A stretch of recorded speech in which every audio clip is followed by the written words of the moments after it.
la situación de la presidenta Dina Boluarte, la situación del gobierno, la baja popularidad que llega a un histórico ya ni siquiera comparable a la baja popularidad de Alejandro Toledo en su gobierno. De los desaprobados, que en algún momento llegó a tener 7% de aprobación. Bueno, Dina Boluarte ha decaído aún más.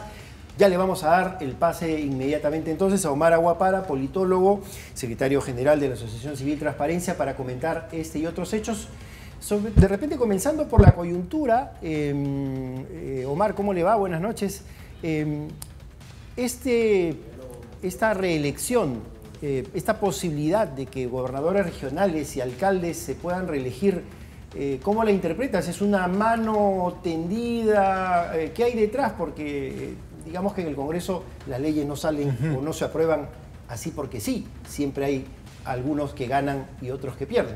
¿Cómo estás? Buenas noches. Buenas noches, Omar. Buenas noches, Juan Carlos, Santiago, ¿cómo están? Bueno, como en otras reformas o en otras modificaciones que hemos visto en el Congreso, siempre podemos sospechar de algún interés de repente, pero como en el caso de la bicameralidad, yo creo que en el agregado se trata de una reforma positiva. Tener la reelección de nuevo entre funcionarios y autoridades públicas creo que siempre es positivo, porque le devuelve un poco la posibilidad a la ciudadanía de evaluar a aquellos que ha elegido una primera oportunidad. En un contexto donde hay una debilidad muy fuerte de los partidos políticos, es bien difícil pedirle a la ciudadanía que juzgue a los partidos.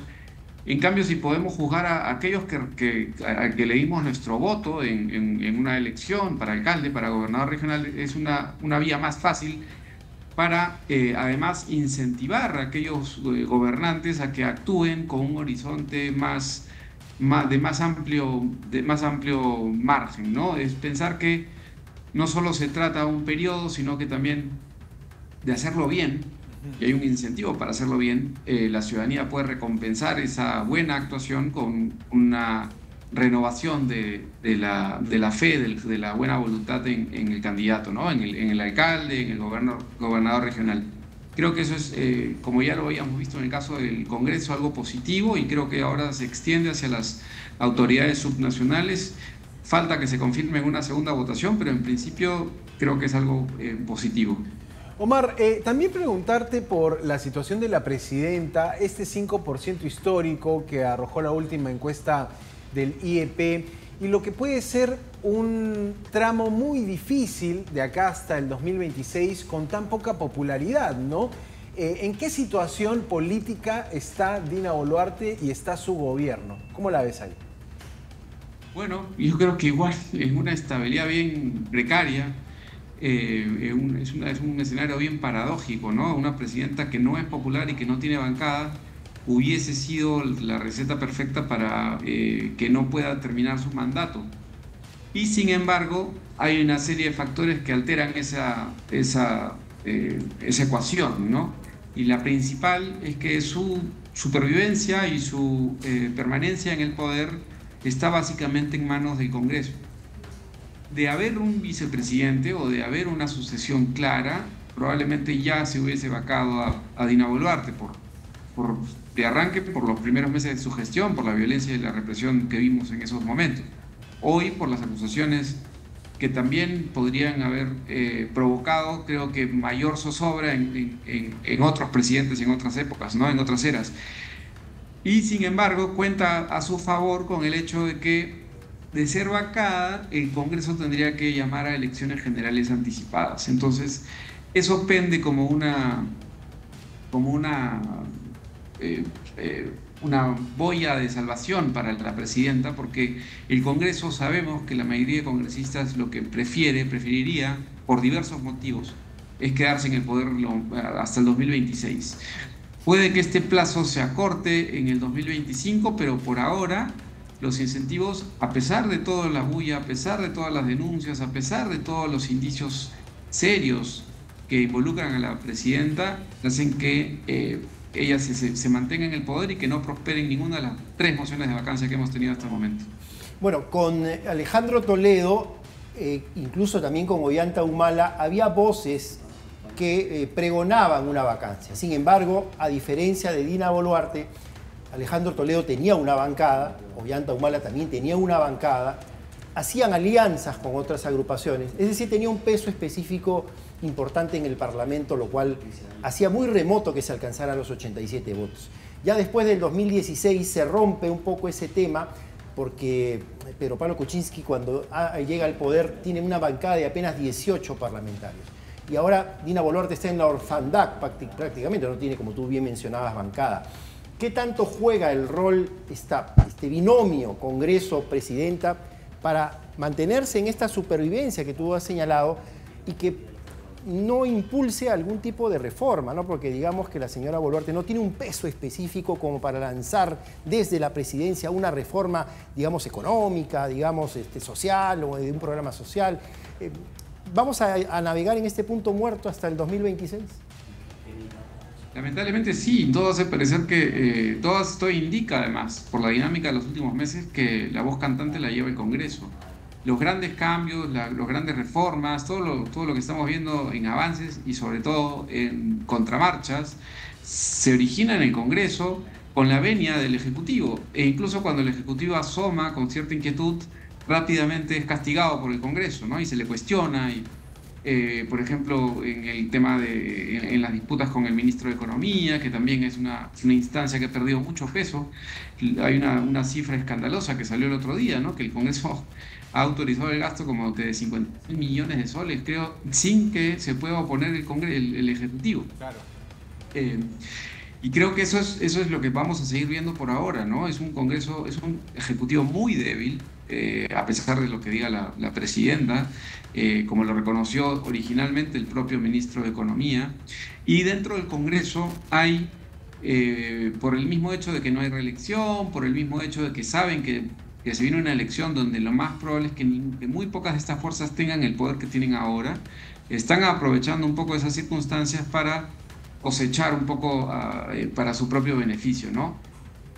Y también pensando en algunos casos, esperemos, de casos que están pensando en dejar o tratar de ordenar un poco algunos espacios de reforma política sobre todo. Creo que hay algunas agendas que desde Transparencia también apoyamos, que apuntan por ahí, están un poco retrasadas, de repente no tienen tanto interés, nos gustaría que salgan pronto, para pensar de repente que la elección del 2026 no sea tan atomizada y fragmentada como lo estamos viendo hoy, ¿no? Pero en general lo que vemos es que la acción está dentro del Congreso frente a, creo que la pasividad del Ejecutivo, que no tiene cómo contrarrestar ese ímpetu.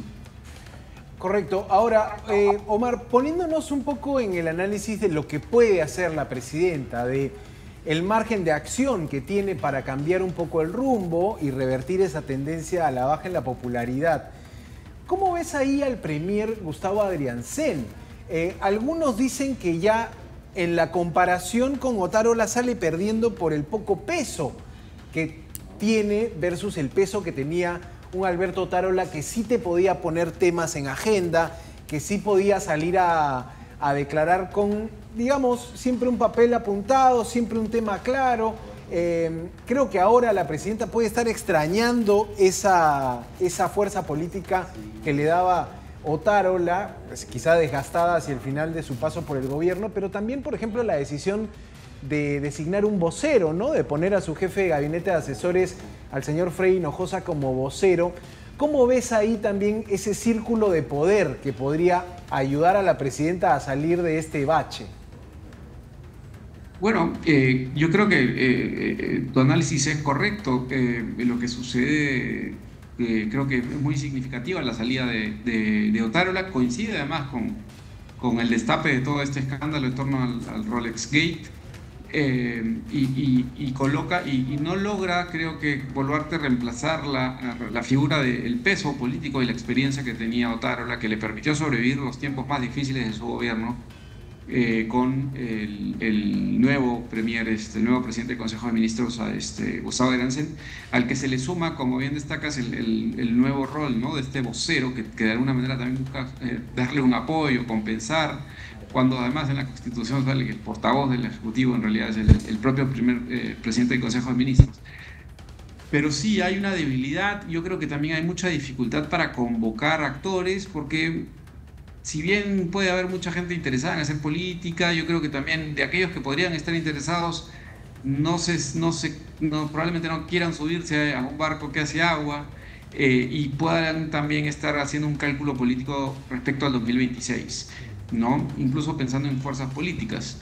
Entonces se dificulta mucho, y es una tendencia que ya no viene con Boluarte, viene desde antes, viene de Castillo, viene con Vizcarra también, donde cada vez es más difícil encontrar, creo, gente capaz que pueda llenar los puestos políticos más importantes, ¿no? Porque pensemos en los ministerios, por ejemplo, son lugares de mucha importancia en términos técnicos, pero suelen ser encabezados también por gente con muñeca política, con experiencia política, con capacidad política, ¿no? Además de la gestión. Y cada vez vemos desde Vizcarra, incluso un poco antes, que es más difícil, creo yo, reclutar gente capaz, gente comprometida, gente honesta, gente que tenga principios y que tenga algún tipo de compromiso también con el Perú en esos puestos, ¿no? Y eso la hace todavía más vulnerable, creo, a la presidenta. Cuando se llega al último año de gobierno se habla del Pato Rengo, ¿no? Esta figura de que el presidente pues está debilitado porque ya prácticamente se va a ir del poder y va a venir un sustituto, pero digamos aquí tenemos un Pato Rengo ya desde el inicio prácticamente de la gestión, como tú bien señalabas, sostenida básicamente por los, ha señalado la presidenta, amigos del Congreso. Una aprobación que llega casi al margen de error, ¿no? Porque como bien señalaba Santiago, esto pues, son cifras históricas de desaprobación por parte de un mandatario. Y estamos prácticamente ya llegando a un año preelectoral, ya el próximo año, y si bien también ya se van definiendo algunas candidaturas. ¿Qué podemos esperar rumbo al 2026? Porque como tú bien has señalado, poco es que se pueda esperar ya de la figura de la señora Boluarte. Hay una salida grande de peruanos, en 2023 se fueron 400.000 peruanos. Hay una encuesta de que 40% se pensaría en irse del Perú porque no ve futuro. ¿Cómo lo ves? ¿Cómo ves la perspectiva? Es difícil ser optimista, ¿no? Pero creo que no podemos abandonar eso. Lamentablemente, y lo estamos viendo, además de esa fuga de talentos masiva que estamos viendo en los últimos años, que puede hacer más difícil aún la tarea, también es confiar en que, bueno, fuga de talentos también hemos tenido en otras épocas, en otros momentos, en los 70s, en los 80s, y hemos tenido buenas épocas también donde mucha gente optó por volver, ¿no? Y entonces yo creo que tan pronto haya cierta estabilidad y buenas señales y un buen gobierno, creo que eso se puede revertir. Lamentablemente también por ese lado, lo que estamos viendo es una profunda decepción y desafección de la gente que está también abandonando la política en general, que también es complicado de por sí. Y estamos viendo en las encuestas también un abandono, es la evidencia más clara de que no hay nadie y hay una crisis total, un colapso total de la representación en el Perú. Cuando se le pregunta a la gente por quién votaría, no hay respuestas positivas, ¿no? Está ganando por lejos el no sabe, no opina, no me interesa, y recién con dígitos, con números de un solo dígito aparecen algunos nombres dentro de lo que ya es el elenco estable, ¿no?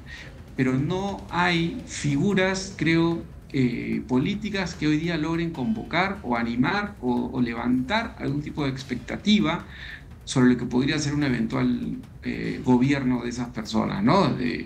Lamentablemente hay un hastío, creo, decepción y desesperanza y probablemente también insatisfacción y desolación de la ciudadanía frente a lo que ven presente en el sistema político, ¿no? Esperemos que en lo que queda de tiempo puedan surgir partidos, puedan surgir voces, puedan surgir liderazgos que dentro de un estilo democrático, por supuesto, dentro de líneas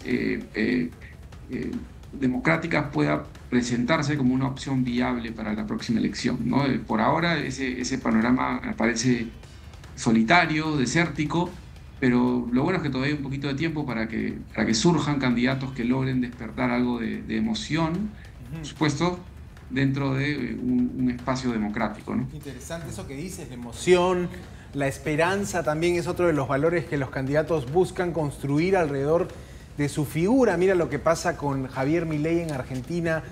Esto me hace preguntarte, Omar, ¿la situación de desconfianza en la política favorece a un candidato outsider, a un candidato que haga propuestas, no sé, propuestas que ya rayen con la locura, al candidato más rayado y que hable fuerte y que mueva bien las redes, no necesariamente el candidato sensato, moderado, sino el candidato que sea más pintoresco para una sociedad harta de los políticos?